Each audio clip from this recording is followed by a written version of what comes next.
হুম, এই যে কুকুরটাকে খেতে দিচ্ছিলাম দই মাখিয়া ভাত। দেখুন, এর ভয়ে তিনজন বাঘিনী কোথায় উঠে পড়েছে আপনারা দেখুন। দেখুন দেখুন দেখুন, তিনজন বাঘিনী উপরে উঠে পড়েছে এই কুকুরটার ভয়ে।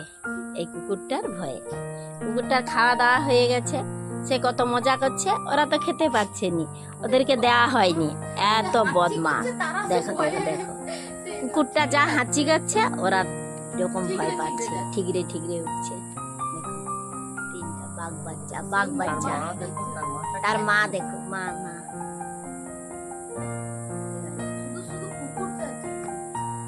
শুধু শুধু কুকুরটার ভয়ে তারা দেয়ালে উঠে পড়ছে। এমন সবাই পুরো একদম এক মানে এক দৃষ্টিতেই দেখছে যে কুকুরটা যতক্ষণ না মানে যায় ততক্ষণ যেন নিচে না।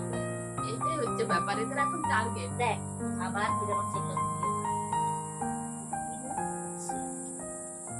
মানে না, কিন্তু এরা এক কোথাও যদি এরা তোর ঋণ শোধ করবে। পেটও ভরেনি বলে খেতে আছে, লোকে বলেনি, কিন্তু বলে যে এক মুঠা খেলেও এরা হইলেও ঋণ সে শোধ ঋণ শোধ হ্যাঁ, করবে। ওই যে